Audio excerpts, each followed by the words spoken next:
So this is the fifth stanza from Trust in Awakening.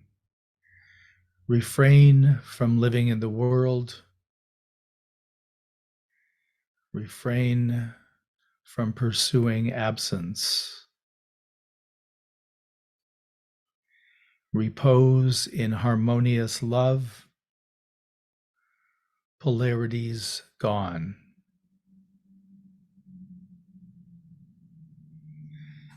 So the refrain from living in the world, when I did the translation, I really tried to be as precise as I could with the meaning of the poem and finding the right English words to communicate.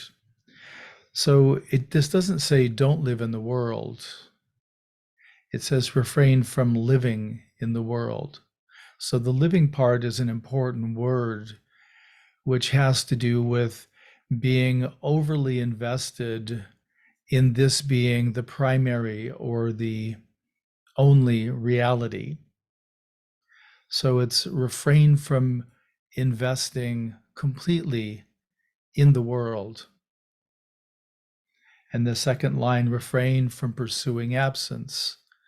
We can have an orientation where we're rejecting the world. Okay, if the world is not the full ultimate authority or ultimate reality or truth, let me reject the world and I will give priority, or I will elevate the inner world, particularly the absence, the emptiness experiences, and will treat those as being of more value, more important. Well, it's also pursuing an idea. We can't actually pursue absence. We can't pursue the absolute, the source of all reality, because everything is the source. Everything is the absolute. So where are we going to pursue it? If it's not here, where is it?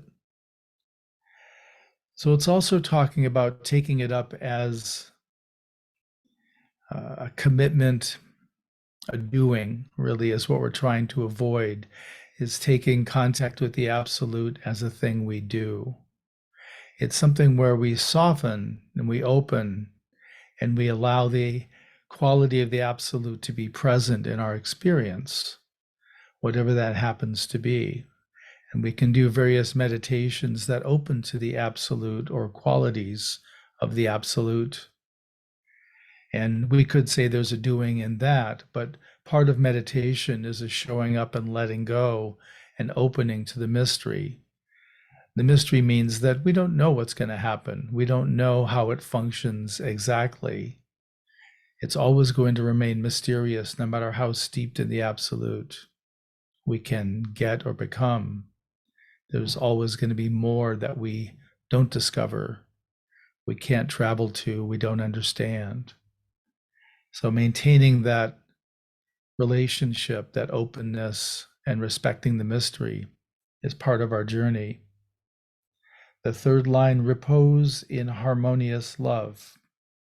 So if we are not chasing living in the world, if we're not chasing escaping or rejecting of the world, then we're able to just simply be here.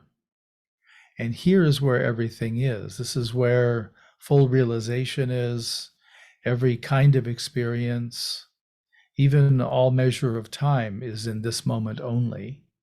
Past and future are concepts, they're ideas we can talk about, but they're not reality.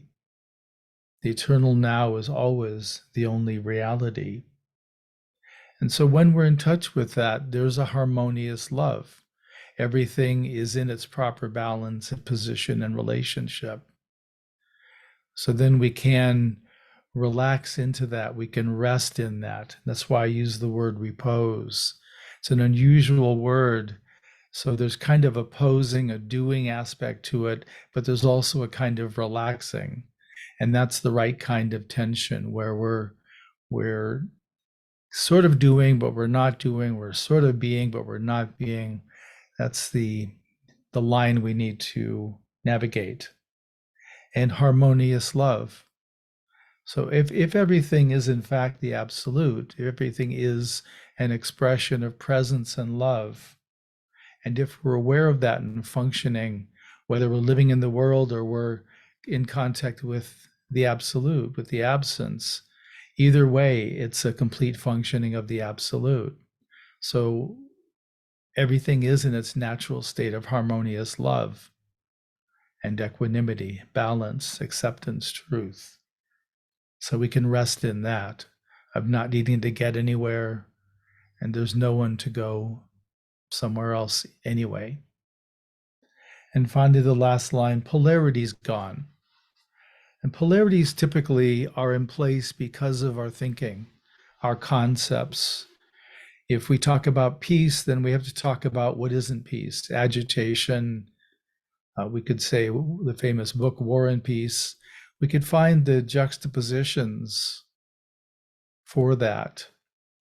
But the reality is that all of the polarities are just positions.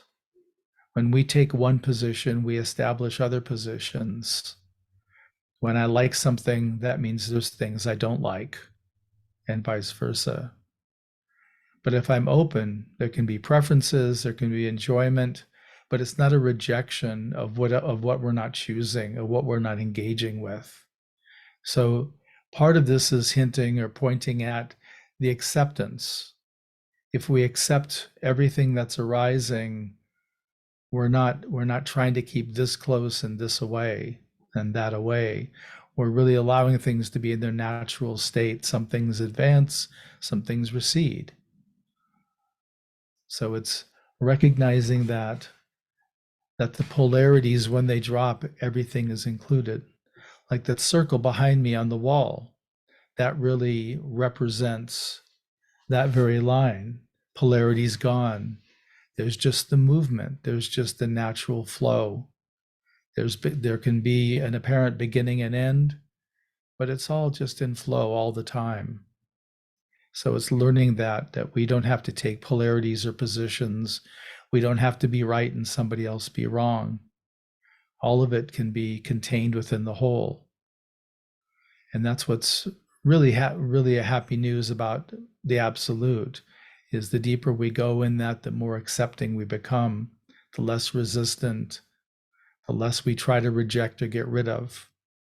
We begin to see everything more as a kind of composting, a repurposing, rather than like a surgery, cutting out and getting rid of something. We're organically composting it back into something that's useful, that's healthy, that returns us to our deepest nature, which is the absolute. So again, I'll read that stanza one last time. Refrain from living in the world.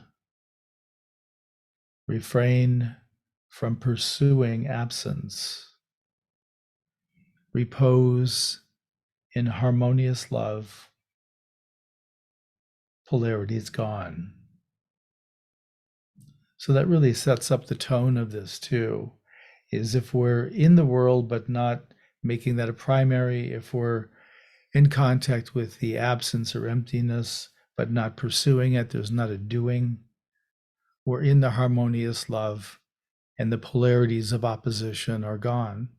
Polarities of identification are dropped. So that puts us right in the middle of resting in the absolute.